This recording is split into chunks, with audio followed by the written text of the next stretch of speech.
Prepárense porque Discovery en la escuela está por mostrarles una nueva manera de ver la matemática en conceptos numéricos.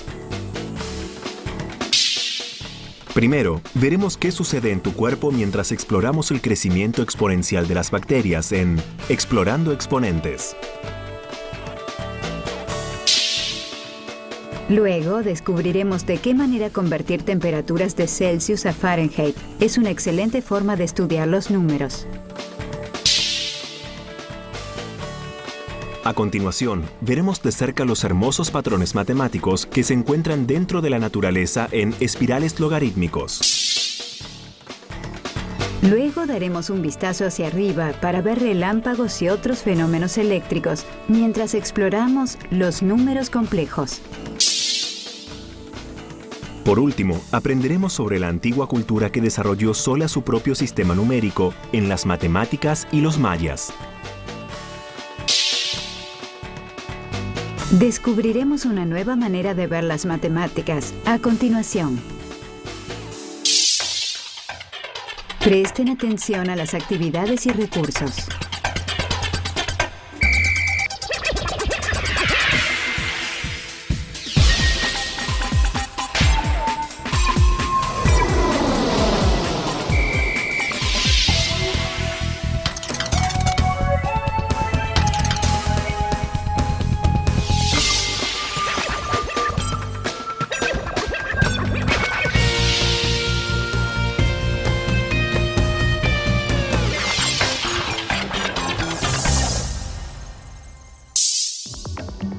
Mientras ven la primera mitad de este programa, tengan en cuenta estas preguntas.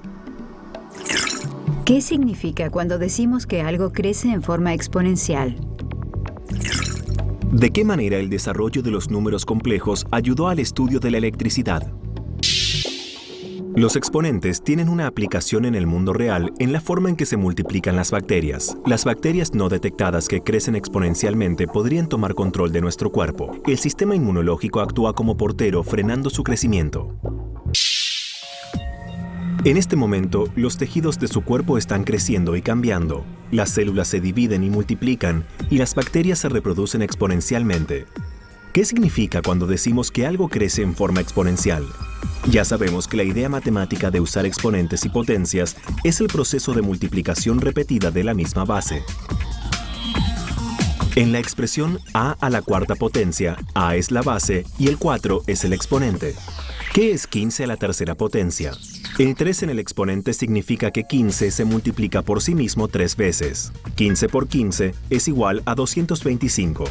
225 por 15 es igual a 3375.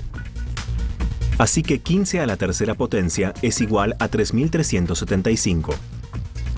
Analicemos cómo los exponentes pueden ayudar a explicar el crecimiento bacteriano. Las bacterias pueden ser buenas y malas, y ambos tipos pueden crecer en forma exponencial. Entre las bacterias buenas están los Lactobacillus lactis, que se encuentran en la leche cruda, en el queso y en el pan de masa fermentada. Las malas incluyen la salmonela, el anthrax y la bacteria come carne. Un pequeño número de bacterias puede convertirse en un número enorme en muy poco tiempo. Aquí hay un problema de crecimiento exponencial para que resuelvan. Un misterioso microorganismo que afecta el estómago se infiltró en su escuela. Los médicos determinaron que una bacteria de esta afección se divide en 2 cada media hora. Luego, las 2 bacterias resultantes vuelven a dividirse en la siguiente media hora. Empezando con una bacteria, ¿cuántas habrá después de 2 días si crecen a ese ritmo? Hagamos una tabla para calcularlo. La primera columna sigue el progreso de los intervalos de media hora. Por ejemplo, 5 se refiere al quinto intervalo de media hora. Empezamos con una bacteria en el intervalo 0. En el intervalo 1 hay 2 bacterias. En el intervalo 2 hay 4 bacterias y así sucesivamente. Miren la tabla de datos, especialmente en las potencias de 2. ¿Ven un patrón numérico? Los exponentes de la columna derecha coinciden con el número de la columna de intervalos, por lo que el número de bacterias es igual a 2 a la potencia del intervalo de tiempo, siendo t el intervalo de tiempo. El número de bacterias es una función de t. Podemos escribir la función de este modo. Digamos que y es igual al número de bacterias en cualquier intervalo t. El número de bacterias es igual a 2 a la potencia de t. En 48 horas habrá el doble de intervalos de media hora. Así que queremos evaluar y es igual a 2 a la potencia de t, para t igual a 96. 2 a la 96ª potencia es un problema para su fiel calculadora.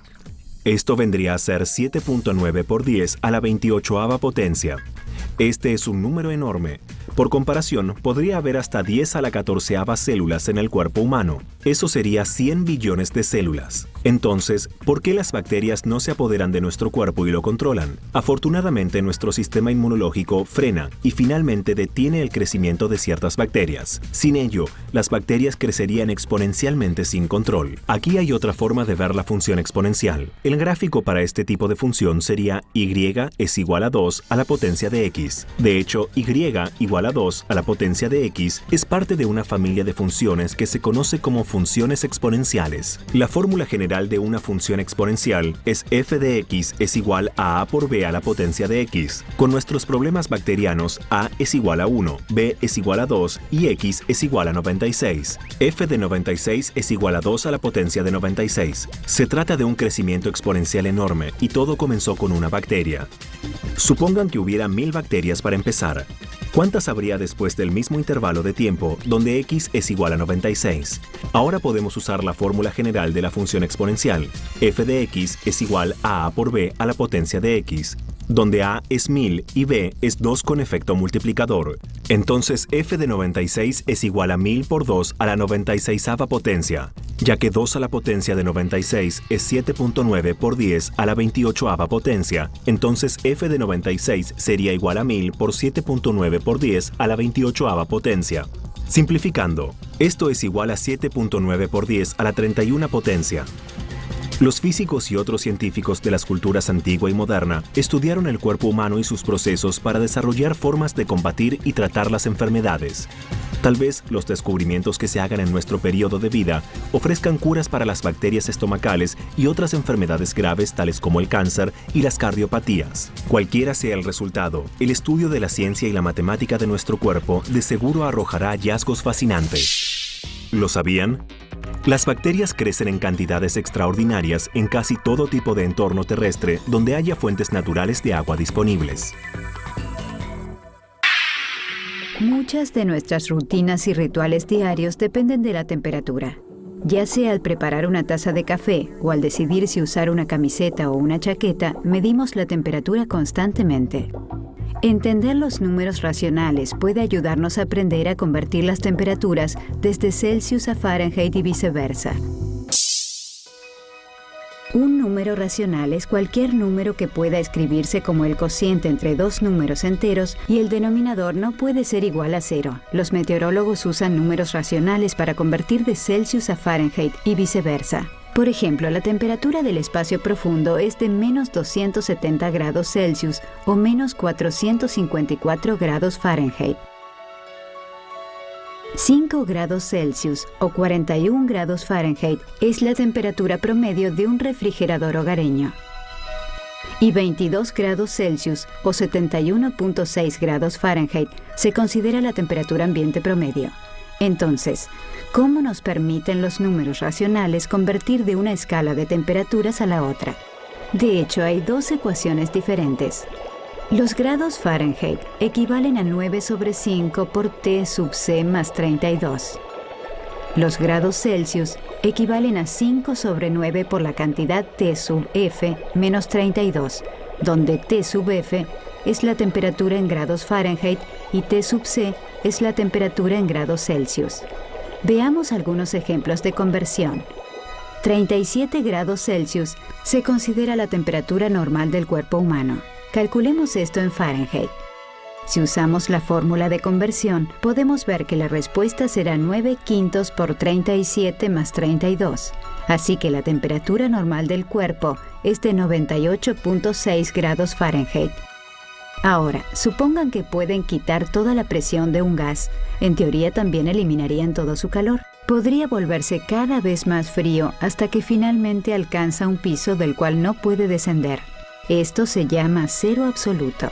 Aquí abajo, todo está congelado para siempre.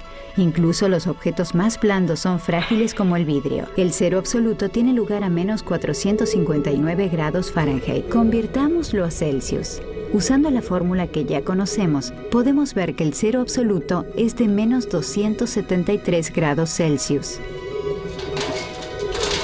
¿Cuándo hierve el agua a solo 60 grados Celsius? Cuando está en una montaña alta. Para que el agua hierva, la presión de su vapor, la fuerza ejercida por el agua que se evapora sobre la superficie del agua, debe igualar la presión del aire que la rodea. En las montañas, la presión del aire es más baja, por lo que la presión del vapor tarda menos tiempo en igualar la presión atmosférica. El agua hierve a una temperatura mucho más baja que la usual. Veamos cuál es la diferencia en los puntos de ebullición a una altura de 180 metros comparado con una altura de 1490 metros. Los números racionales pueden ayudarnos a hacer esta comparación. En nuestros libros de química, podemos encontrar que la fórmula para calcular B, el punto de ebullición del agua, a cierta altitud es esta. 100 es el punto de ebullición en Celsius del agua a nivel del mar. X representa la altitud en metros dividido por 1000. 37 y 20 son constantes. Estos valores permanecen constantes sin importar la altitud.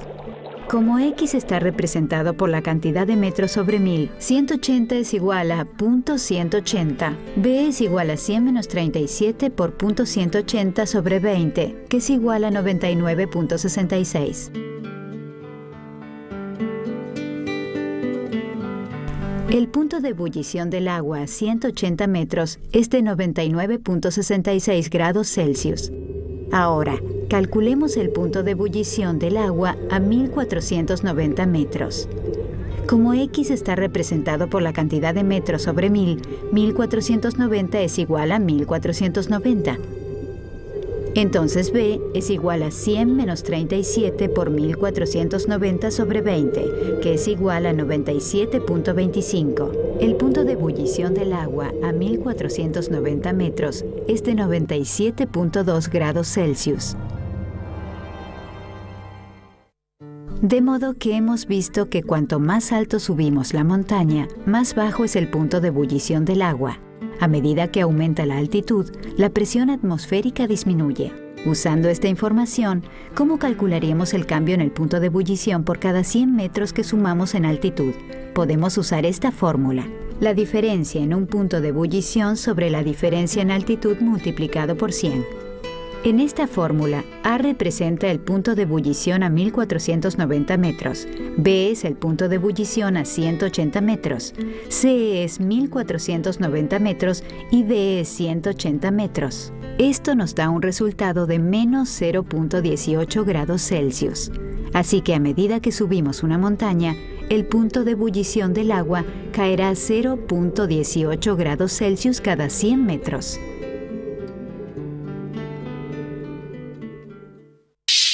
¿Lo sabían? La temperatura más baja que se registró en Estados Unidos tuvo lugar el 3 de febrero de 1947. Las temperaturas en Snag, Canadá, cayeron a 63 grados Celsius bajo cero, lo que equivale a 81.4 grados Fahrenheit bajo cero. Muchos objetos en la naturaleza crecen en patrones que no solo son hermosos, sino también constantes matemáticamente. El patrón de un girasol, de un huracán y de una ola siguen la misma ecuación matemática llamada espiral logarítmica.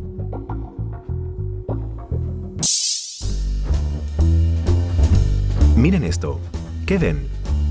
¿Ven belleza, orden, fuerza, perfección? Este patrón se llama espiral logarítmica y está presente en la naturaleza más que en ninguna otra curva.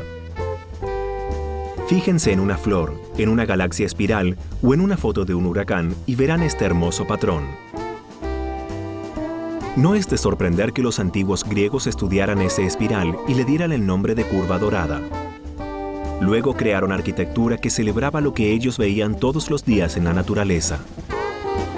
La espiral logarítmica es una estructura matemática presente en muchos otros fenómenos de la naturaleza. Leonardo Fibonacci estudió los patrones de reproducción de los conejos y descubrió que cuando totalizaba la cantidad de conejos al fin de cada mes, la secuencia numérica resultante tenía una cualidad única. Cada nuevo número en la secuencia era la suma de los dos números que le precedían. La secuencia Fibonacci es 1, 1, 2, 3, 5, 8, 13, etc. Podemos usar la secuencia Fibonacci para generar una espiral logarítmica. Fue el filósofo y matemático francés René Descartes quien en 1638 descubrió por primera vez las propiedades algebraicas de lo que él llamó una espiral equiangular.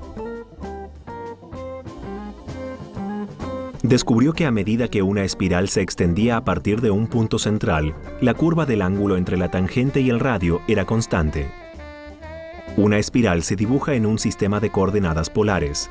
En vez de coordenadas X e Y, las coordenadas polares son R y θ, donde R es el radio y θ es el ángulo entre el radio y el eje polar. La ecuación y las coordenadas polares de este crecimiento exponencial es R igual a por e a la potencia de k por θ para las variables R y θ. A y k en la ecuación también son variables, pero son constantes, y e representa la base del logaritmo natural, o aproximadamente 2.7183. Debido a que existe una relación logarítmica entre el radio y el ángulo de la espiral fue llamada espiral logarítmica. A, por logaritmo natural de la base R, es igual a la variable k por θ. Veamos con más detalle cómo generar una espiral logarítmica usando una calculadora gráfica. Primero, deben ajustar la configuración de la calculadora para graficar en un eje polar. Asegúrense de haber cambiado de grados a radios y que el gráfico esté dispuesto para coordenadas polares. Al establecer los parámetros para el gráfico en esta demostración, dispongan que x vaya de -5 a 5. Definan θ en radios y dispongan que vaya de -4pi a 4pi. Al ingresar la ecuación en forma polar, usaremos r es igual a f de θ en lugar de y es igual a f de x. Para graficar una espiral con a igual a 1 y k igual a 0.2, ingresen la ecuación r es igual a 1e elevado a 0.2 por θ en su calculadora. Si todos los parámetros están correctos, deberían ver la espiral. ¿Cómo se vería la espiral si a fuera igual a 1 y k igual a 0.35? Ingresen la ecuación r es igual a 1 por e elevado a la potencia de 0.35 θ y deberían ver la espiral en el gráfico. Ahora compararemos la espiral generada cuando aumentamos a. Digamos que a es igual a 2 y k es igual a 0.2 y grafiquen la espiral. Es maravilloso pensar que algo tan hermoso fascinó a tantas personas. De hecho, en el siglo XVII, Jacob Bernoulli, quien le dio a la espiral su nombre, estaba tan fascinado por la belleza matemática de la curva que pidió que la tallaran en su lápida con la frase «Eadum mutata resurgo». Aunque cambiado, renaceré. ¿Lo sabían? La espiral logarítmica presente en la naturaleza ayuda a crear estructuras que son increíblemente fuertes. Es como un modelo de la teoría de Darwin en acción, en donde solo las especies y las estructuras más fuertes sobreviven. Los relámpagos fueron alguna vez un misterioso fenómeno de la naturaleza. El desarrollo de números complejos ayudó a los científicos a entender la electricidad, por lo que pudieron aprovechar su energía y desarrollar su potencial. Probablemente estén familiarizados con los fenómenos eléctricos y magnéticos. Desde los relámpagos hasta la aurora boreal, muchos fenómenos naturales son de naturaleza electromagnética. Pero ¿de qué manera puede ayudarnos la matemática a entender mejor la electricidad y el magnetismo? Los números complejos nos ayudan a expresar conceptos eléctricos. Antes de que echemos un vistazo a la relación entre los números complejos y la electricidad, examinaremos la definición de un número complejo. El matemático Carl Gauss ideó el concepto de número complejo para ayudar a demostrar el teorema fundamental del álgebra. En el caso de este teorema, Gauss demostró que para expresiones tales como x al cuadrado más 1 es igual a 0, existen dos soluciones, la raíz cuadrada de -1 y la raíz cuadrada negativa de -1. Debido a que no hay cantidades conocidas para estas soluciones, la letra i se usó para denotar este valor, y así nació el número imaginario. Los números complejos están formados por una parte de número real y una parte de número imaginario. En esta fórmula, A es la parte de número real y B es la parte de número imaginario. ¿Cómo pueden usarse los números complejos para estudiar la electricidad? En un generador eléctrico, la electricidad se crea por medio del movimiento de un alambre enrollado a través de un campo magnético. El tipo de electricidad generado se llama corriente alterna, porque la cantidad de corriente en el cable varía. Esta variación puede representarse usando números complejos. Para cualquier circuito eléctrico, la corriente I, el voltaje V y la resistencia R están representadas por esta ecuación. V es igual a I por R. Tanto la corriente como la resistencia pueden representarse como números complejos. En matemática, I se utiliza para indicar números imaginarios. En electricidad, debido a que la letra I representa la corriente, se usa la J para representar un número imaginario. Si la resistencia en una parte de un circuito es 8 más 7 J ohms y en otra parte es 5 más 8 J ohms, ¿cuál es la resistencia total?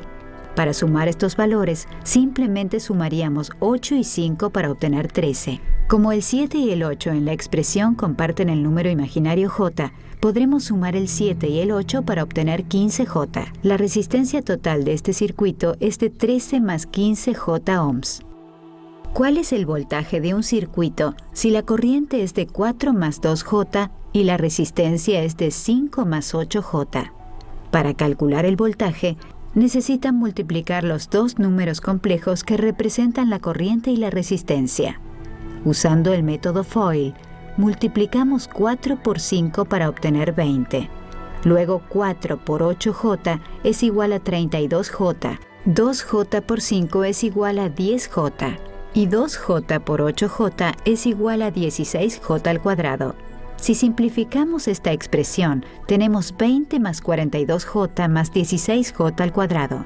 Si recordamos que J al cuadrado es igual a menos 1, podemos sustituirlo en la ecuación y obtener 20 más 42J menos 16. El voltaje entonces es de 4 más 42J. Los números complejos también pueden usarse para graficar una corriente eléctrica I en un plano complejo. Grafiquemos el primer ejemplo dado por la corriente en esta pieza. La corriente I es igual a 3 más 5J. En un plano complejo, el eje X se llama eje real y el eje Y se llama el eje imaginario. Junto al eje real trazamos el 3. Luego, junto al eje imaginario, podemos trazar el 5. La hipotenusa formada ilustra la magnitud y la dirección del ajustador de fase de la corriente. El ajustador de fase indica la amplitud de la corriente. La longitud de la hipotenusa se denomina módulo y el ángulo entre el módulo y el acceso real se denomina el argumento.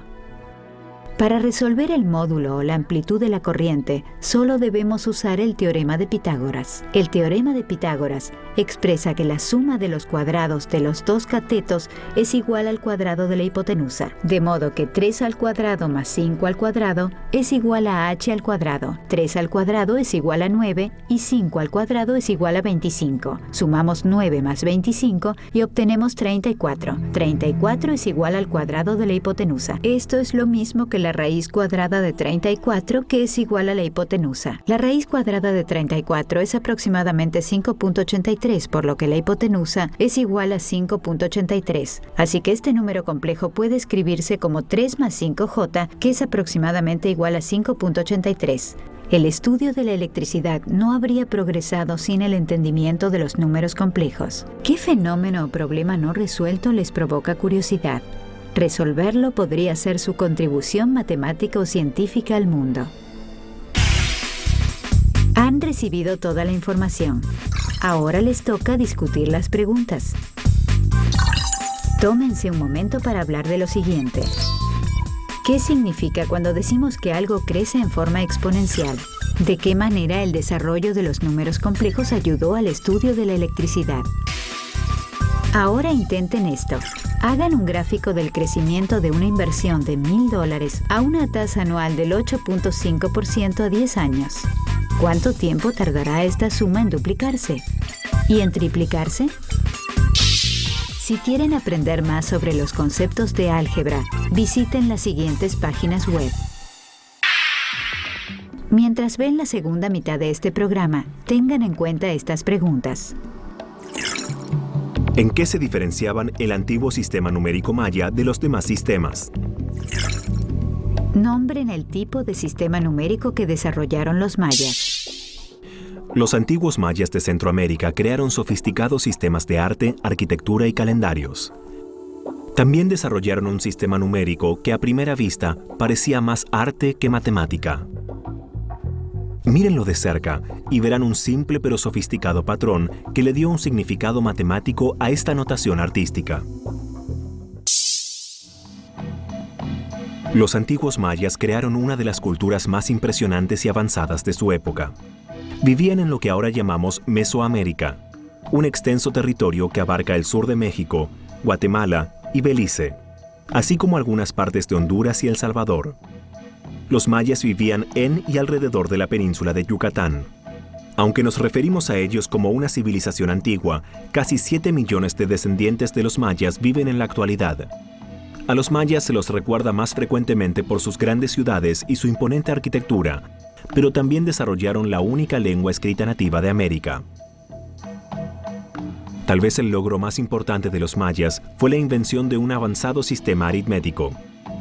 Ellos crearon el sistema matemático más sofisticado que se haya encontrado jamás en las Américas. Entender la matemática de los mayas nos ayudará a entender mejor nuestro propio sistema aritmético.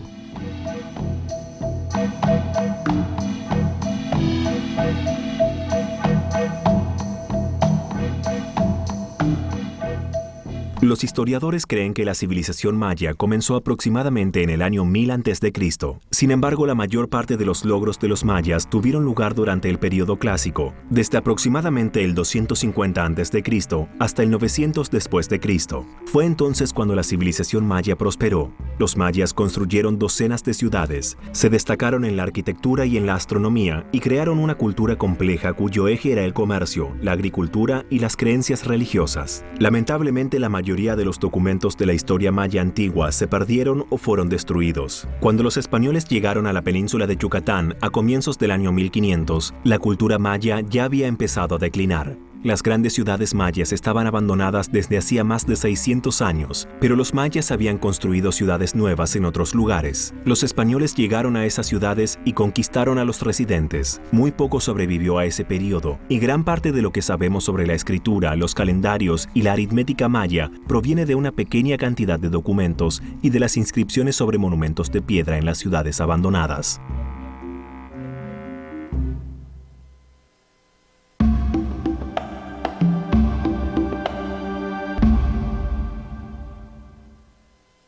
A primera vista, los números mayas no parecen muy complicados en absoluto. Una serie de puntos y barras que parecen básicos y primitivos. Pero no se dejen engañar por la simplicidad de estos símbolos. Los mayas crearon un sistema numérico que es tan sofisticado y complejo como el nuestro. Para entender cómo los mayas entendían la matemática, es importante ver nuestro propio sistema primero. Los números que usamos hoy se llaman numerales arábigos. Estos números se originaron en la India, pero no fue hasta que los árabes del norte de África comenzaron a utilizarlos que esos números se transformaron en los símbolos que usamos hoy. Reconocemos estos símbolos como los dígitos 0, 1, 2, 3, 4, 5, 6, 7, 8 y 9. Todos los números pueden escribirse usando una combinación de estos 10 símbolos. Incluso los números exóticos como pi pueden escribirse usando estos 10 dígitos. Esto difiere de otros sistemas matemáticos. Veamos los numerales romanos. En el sistema numérico romano se asignan diferentes símbolos a diferentes cantidades. A medida que aumentan entre 1 y 1000, hay 7 símbolos diferentes. El problema con este sistema es que a medida que los números se hacen más grandes, deben inventarse nuevos símbolos. Por esta razón, es difícil escribir números grandes porque es necesario memorizar muchos símbolos nuevos. Los mayas solo necesitaban 3 símbolos para expresar cualquier cantidad. Estos símbolos son un punto que representa 1, una barra que representa a 5 y una concha que representa a 0. En lugar de escribir los números de izquierda a derecha como nosotros, los mayas los escribían de arriba hacia abajo. 5 puntos equivalían a una barra. Contemos de 0 a 10 usando los numerales mayas. 0, 1, 2, 3, 4, 5, 6, 7, 8, 9 y 10. Que los mayas hayan inventado un símbolo para 0 es probablemente el aspecto más importante de su sistema matemático. Ustedes podrían preguntarse qué tiene de importante el número 0. Para responder a esa pregunta, veamos nuevamente nuestro sistema arábigo. Cuando escribimos los números, dependemos del valor posicional. Esto significa que el valor de un número está determinado por el lugar donde aparece. En el sistema número decimal, escribimos el número en orden ascendente de derecha a izquierda. Por ejemplo, en el número 25, el número 5 está en el lugar de la unidad y el 2 en el de la decena. Ahora veamos el número 205. El número 5 está en el lugar de la unidad y el 2 está en el de la centena, pero hay un 0 en el lugar de la decena. Eso se debe a que no hay nada en la decena. Si no tuviéramos un 0 para llenar ese espacio, no tendríamos forma de distinguir el número 25 del número 205. Sin el 0, el valor posicional no podría existir. La idea del valor posicional se aplica al sistema numérico maya junto con el concepto del 0. Pero los mayas usaban un sistema vigesimal o de base 20.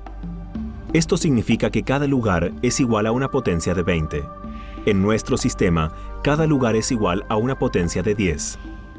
Muchos eruditos creen que nuestro sistema se diseñó como de base 10 simplemente porque 10 es igual a la cantidad de dedos que tenemos.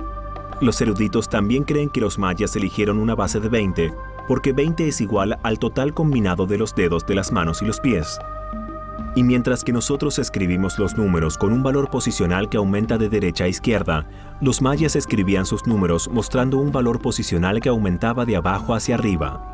Pero el valor posicional en un sistema de base 20 tiene algunas propiedades interesantes. Comparemos 25 en el sistema de base 10 y 25 en el de base 20.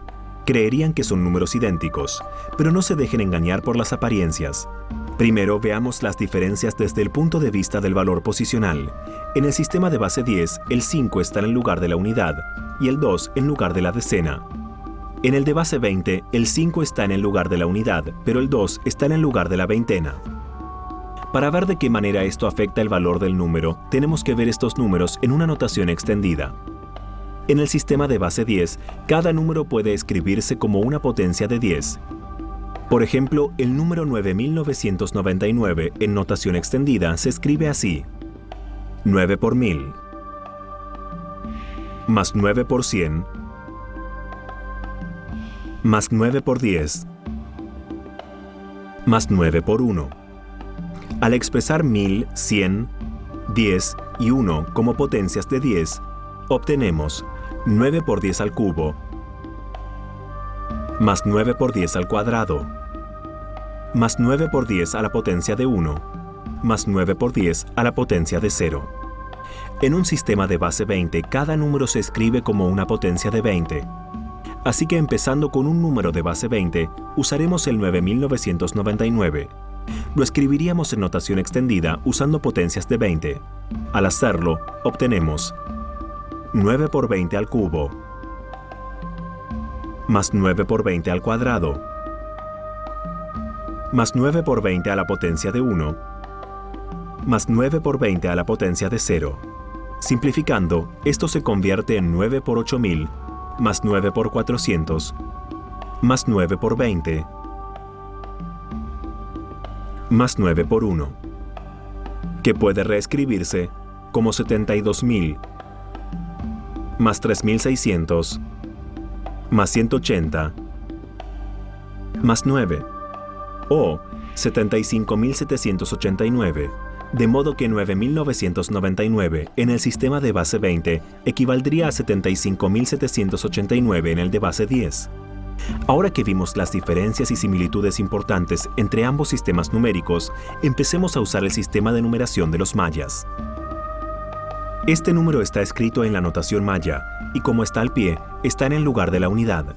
Hasta 19 elementos pueden figurar en el lugar de la unidad de un sistema de base 20. Contemos el número. Al contar las barras obtenemos 5, 10, 15 elementos. Y luego al contar los puntos llegamos al número 19. Si sumamos un punto más, obtenemos un total de 4 barras o 20 elementos. Pero el lugar de la unidad solo puede contener 19 elementos, así que esto significa que pasamos al lugar de la veintena y ponemos un punto ahí. El punto en este lugar es igual a 20 a la potencia de 1, o 20. Como el lugar de la unidad ahora está vacío, usamos el símbolo del 0 para llenarlo. De otro modo, no habría manera de distinguir entre los números 1 y el 20.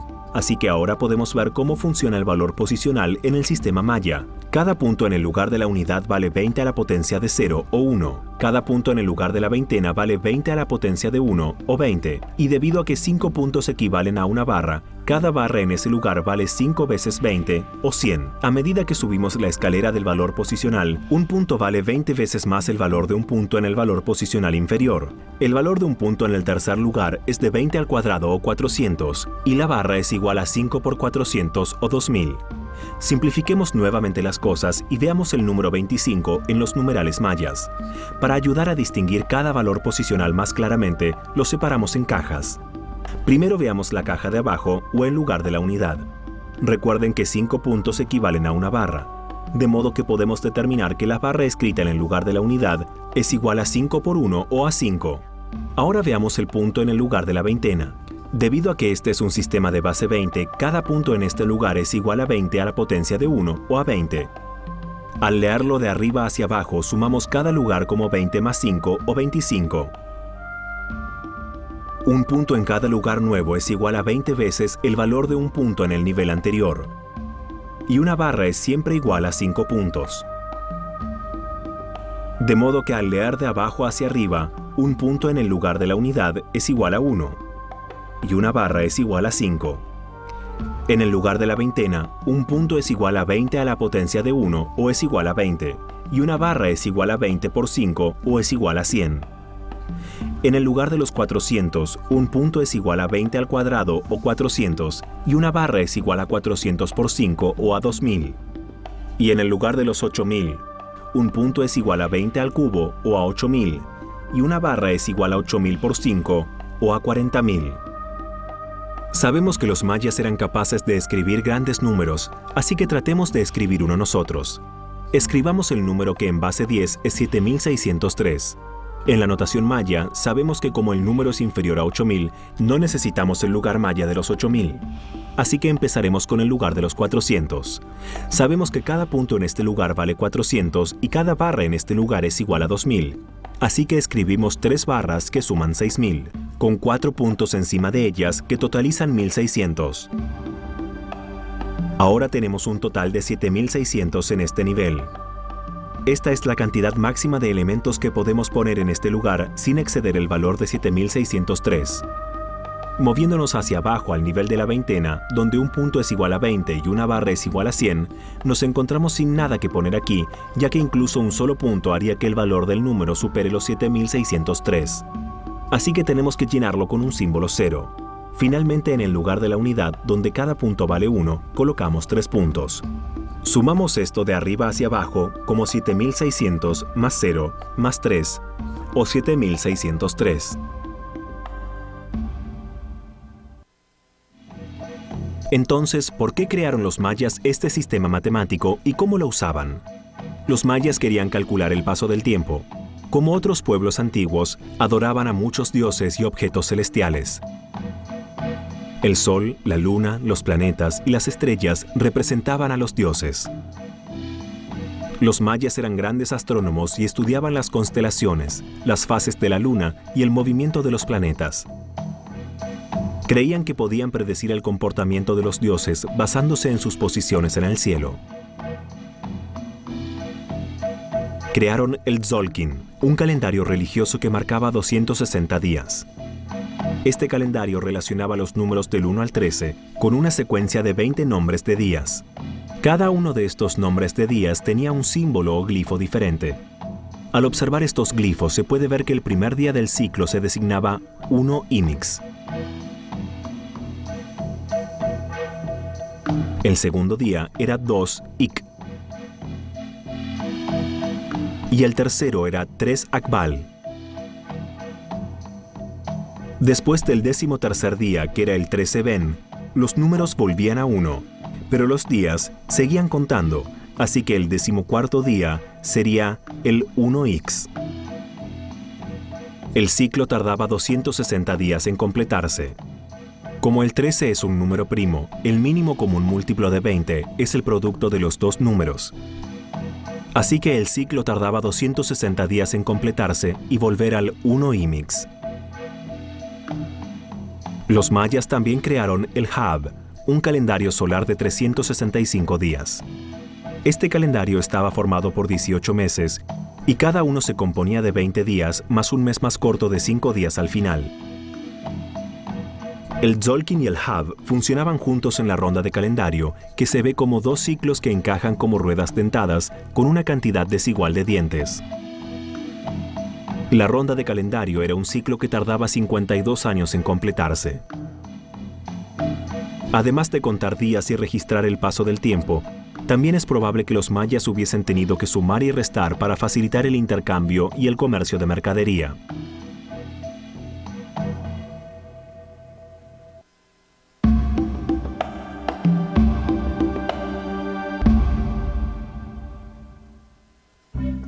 Para sumar numerales mayas, solo es necesario aprender 3 reglas. La primera regla es que un punto representa una unidad. La segunda regla es que 5 puntos son iguales a una barra. Y la tercera regla es que 4 barras en cualquier lugar equivalen a un punto en el nivel inmediatamente superior.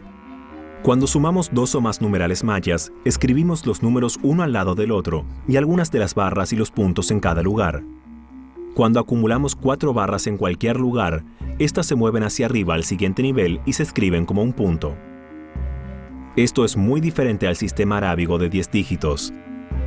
Estos 10 dígitos pueden combinarse en muchas más formas que las simples combinaciones de puntos y barras.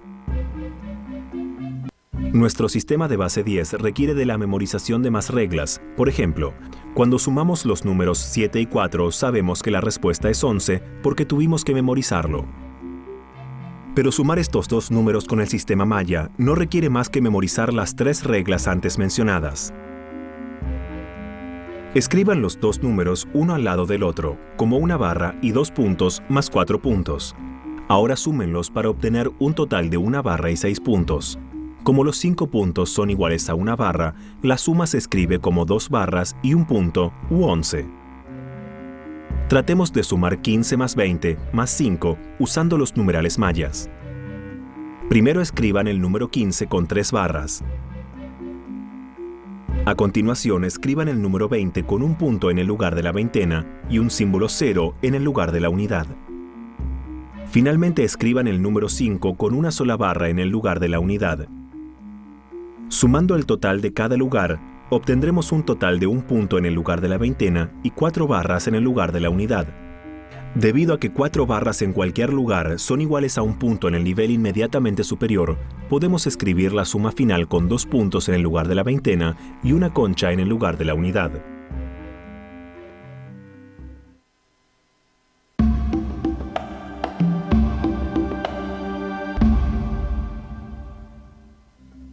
La resta es la operación inversa a la suma, y esto no es una excepción en el sistema maya.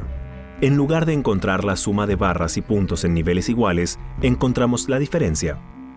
Cuando la suma total de barras y puntos en un nivel es más pequeña que la cantidad que hay en el lugar al que se le resta, es necesario pedir un punto prestado del nivel inmediatamente superior. Este punto se escribe como 4 barras en el nivel inferior. Veamos un ejemplo. Restémosle 25 a 40. Al igual que en una suma, comiencen anotando los números uno al lado del otro. Si recordamos que cada punto en el lugar de la veintena vale 20, el número 40 se escribe con 2 puntos en el lugar de la veintena y un símbolo 0 en el lugar de la unidad. Al lado escriban el número 25 con un punto en el lugar de la veintena y una barra en el lugar de la unidad. Ahora encuentren las diferencias de cada nivel resolviendo de abajo hacia arriba. Como el registro inferior de 25 es más grande que el registro inferior de 40, es necesario pedir un punto prestado al segundo registro de 40. Esto se reescribe como 4 barras en el lugar de la unidad. Ahora, tomando la diferencia entre cada nivel, terminamos con nada en el lugar de la veintena y 3 barras en el lugar de la unidad o 15.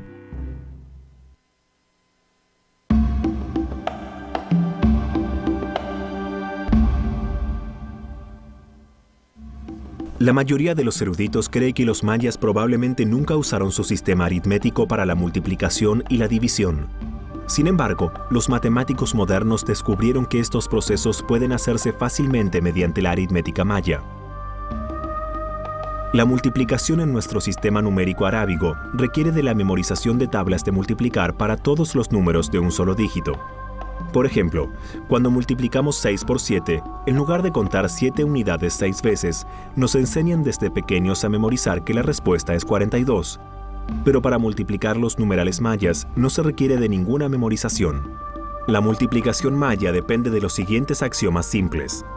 Así como 1 por 1 es igual a 1, punto por punto es igual a punto. Y así como 1 por 5 es igual a 5, sigue que punto por barra es igual a barra. Estos son ejemplos de la propiedad de identidad de la multiplicación que establece que 1 por cualquier número es igual a ese número.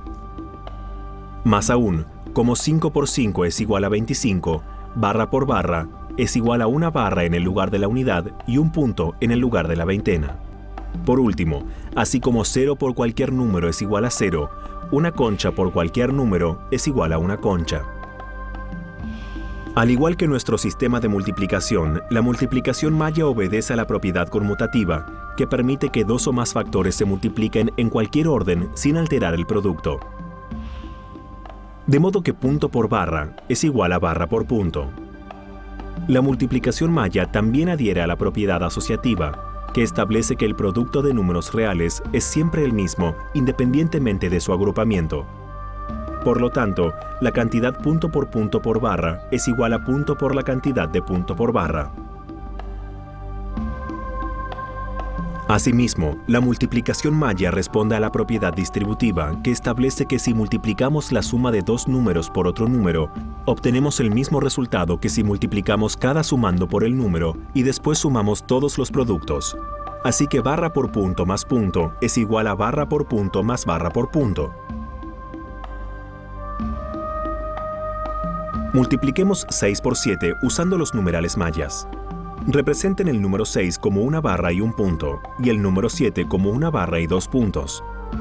Si vemos estos números en términos de cantidad de objetos, podemos decir que 6 está formado por 2 objetos, una barra y un punto, y 7 está formado por 3 objetos, una barra y 2 puntos. Los 2 objetos pueden combinarse con los 3 objetos para formar 6 pares de objetos de multiplicación. Podemos encontrar estos objetos creando una tabla de 2 por 3. Al multiplicar cada objeto individualmente podemos completar la tabla. En la primera fila, punto por barra es igual a barra, punto por punto es igual a punto, y punto por punto es igual a punto. En la segunda fila, barra por barra es igual a un punto. En la segunda fila, barra por barra es igual a un punto en el segundo lugar y una barra en el primer lugar. Barra por punto es igual a barra y barra por punto es igual a barra. Al sumar estos 6 objetos, obtenemos un punto en el segundo lugar y 4 barras y 2 puntos en el primer lugar. Al mover las 4 barras al segundo lugar para obtener un punto, nos quedan 2 puntos en el segundo lugar, o 42, el producto de 6 y 7.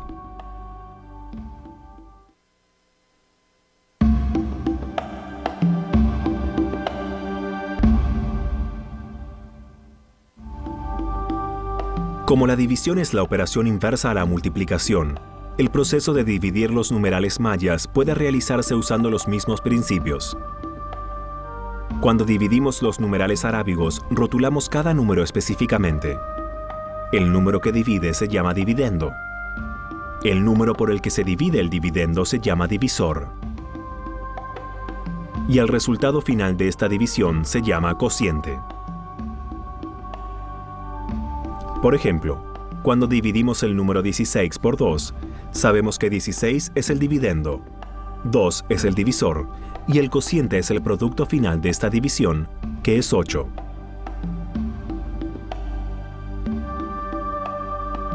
Para dividir 16 por 2 en numerales mayas, representen 16 con 3 barras y un punto. Luego, como el divisor es 2, creen 2 espacios y distribuyan los elementos que forman el número 16 en los 2 espacios equitativamente, dejando a un lado lo que no puede distribuirse en forma equitativa. Primero distribuyan una barra en cada espacio, dejando una barra y un punto. Conviertan la barra y el punto en 6 puntos y distribuyan 3 puntos en cada espacio. Cuando no puedan distribuirse más unidades equitativamente, se obtiene el cociente. Cada espacio tiene una barra y 3 puntos, u 8, el cociente de 16 dividido por 2. Por supuesto, la división no siempre resulta pareja y queda un resto. Este mismo método para dividir los numerales mayas funcionará con un resto. Para dividir 16 por 3, creen 3 espacios y distribuyen los elementos que forman 16 equitativamente. Cada espacio recibe una barra, dejando un resto de un punto, o 5 con resto 1, el cociente de 16 dividido por 3. Los mayas suelen estudiarse por sus perdurables hazañas arquitectónicas y su sofisticación cultural.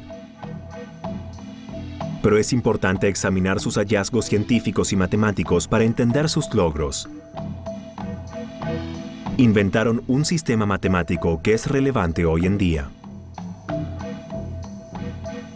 Revelar los secretos de la aritmética maya demuestra que la matemática es un esfuerzo universal.